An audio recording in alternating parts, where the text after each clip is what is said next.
ඔගොල්ලෝ දන්නවද රිචඩ් ෆයින්මන් ගැන? කවුද මේ රිචඩ් ෆයින්මන් කියන්නේ? මම ගොඩාක් පාඩම් කරන ටෙක්නික් ගැන කතා කරානේ මේ ටිකේම. ඉතින් පාඩම් කරන මෙතඩ් ගැන කතා කරනකොට ෆයින්මන් ටෙක්නික් එක ගැන කතා නොකරම බෑ. රිචඩ් ෆයින්මන් කියන කෙනා ඉදිරිපත් කරනවා හොඳ සංකල්පයක්. ඒ කියන්නේ පාඩම් කරන මෙතඩ් එකක්. රිචඩ් ෆයින්මන් කියන්නේ USA ජාතිකයෙක්. එතුමා රචකයෙක්. ඒ වගේම ගුරුවරයෙක්. දරුවන්ගේ අධ්‍යාපනය ගැන ගොඩක් හිතපු කෙනෙක්.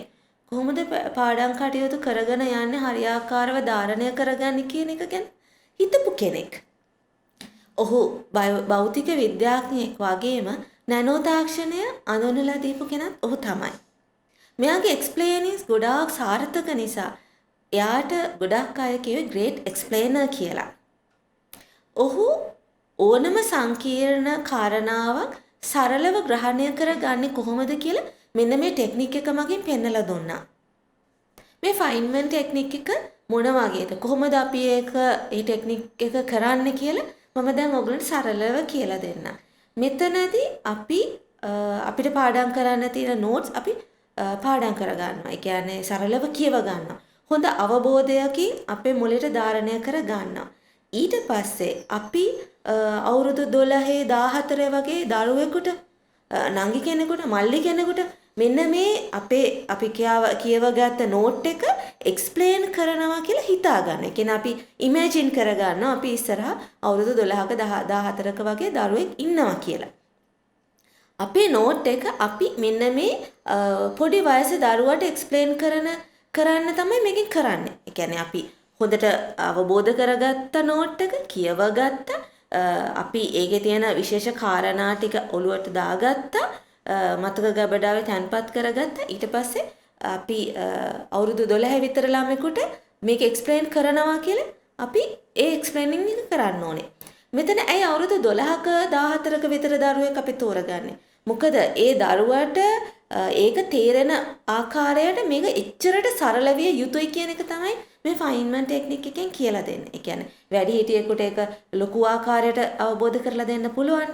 ඉතින් අවුරුදු 12ක කියන්නේ පොඩි දරුවෙක්නේ. ඉතින් එයාට කොහොමද අපි මේක එක්ස්ප්ලেইন කරන්නේ සහ ඒක කොච්චර සරල කරනවද කියලා අපිට අවබෝධයක් තියෙන්න ඕනේ. එතකොට මෙන්න මේකෙදි අපිට ග්‍රාෆ්ට් උපයෝගී කරගන්න පුළුවන්, වගුගත කරන්න පුළුවන්, chart අඳින්න පුළුවන්, රූප සටහන් අඳින්න පුළුවන්. මේ හැම දෙයක්ම ඇඳගෙන මේ නෝට් එක සරලව අපි කොලයක් අරගෙන අපි මේ එකෙන් එක පැහැදිලි කර මේ ඉස්සරහා ඉන්න අපේ අවුරුදු 12ක විතර ඉන්න නංගිට හරි මල්ලිට හරි අපි එක්ස්ප්ලেইন කරනවා. එතකොට අපිට දෙසරයක් අපි මේ දේ ෆලෝ කරන නිසා අපිට හොඳ අවබෝධයක් එනවා ඒ කෙනාට අවබෝධ කරලා දීමේදී. මේ ෆයින්මන් ටෙක්නික් එකේදී අපි අවුරුදු 12ක විතර දරුවෙකුටනේ අපි එක්ස්ප්ලেইন කරන්නේ. මේ එක්ස්ප්ලেইন කරනකොට අපිට හොඳ අවබෝධයක් ලැබෙනවා මේ නෝට් එක හරි පාඩම හරි ගැන. එතකොට අපිට එයාට හොඳ ආකාරවම මේක රූප සටහන් සහිතව සාරාංශගත කරලා මේක අවබෝධ කරලා දෙන්න පුළුවන් නම් අපි දක්ෂයි. ඒ කියන්නේ අපිට හොඳට තේරුණා කියන එක.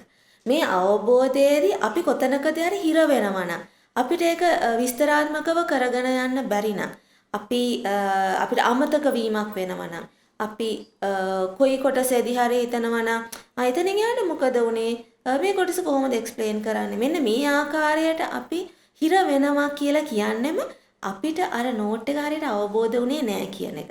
අපිට හොඳ එක්ස්ප්ලেইන් එකකට යන්න පුළුවන් නම් ඒ දරුවට අපි හොඳ අවබෝධයක ඉන්නවා කියන එක. කියන්නේ අපි ඒක හොඳට ධාරණය කරගෙන තියෙනවා.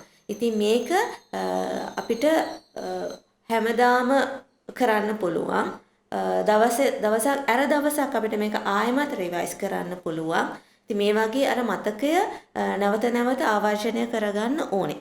මොකද එක දවසක් කරලා මේක අමතක කරලා දැම්මොත් මේක දිගු කාලින මතක ගබඩාවේ තැන්පත් වෙන්නේ නැහැ.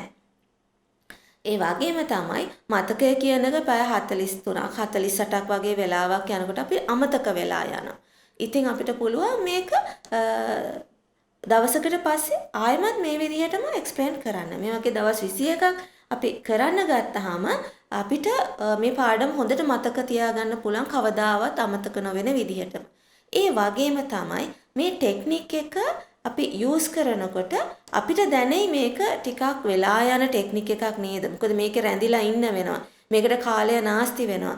මේකට කැප වෙන්න වෙනවා. මොකද අපි එක සැනකදී පළවෙනියටම අපිට අවබෝධ කරගන්න රූප සටහන් ඇඳලා වගුගත කරලා ඉරි ගහලා කොටු ගහලා අපිට අවබෝධ කරගන්න ඕනේ. ඊළඟට තමයි අපි අනිත් කෙනාට මේක එක්ස්ප්ලেইন කරන්නේ.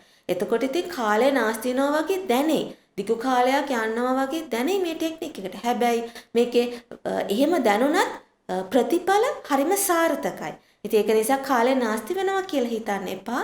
දුවේ පුතේ ඕගලන්ට පුළුවන් මේ ටෙක්නික් එක හරහා ඕගලන්ගේ මතකය වර්ධනය කරගන්න. ඕගලන්ගේ පාඩම් වැඩ කටයුතු සාර්ථකව කරගන්න. ඉතින් හැමදාම වගේ අපි මේ පාඩම් කරන ටෙක්නික් ගැන කතා කරානේ.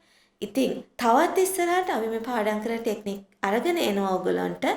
ඒ වගේම අධ්‍යාපනයේ තියෙන වැදගත්කම අධ්‍යාපන හරියාකාරව කොහොමද කරගන්නේ කියලා අපි ප්‍රෝග්‍රෑම් වලින් ගොඩක් දේවල් ඕගලොත් එක්ක බෙදා හදා ගන්නවා. ඉතින් ඕගලන්ට පුළුවන් අපේ channel එක subscribe කරන්න, bell icon එක click කරලා අපිත් එක්ක එකතු වෙන්න.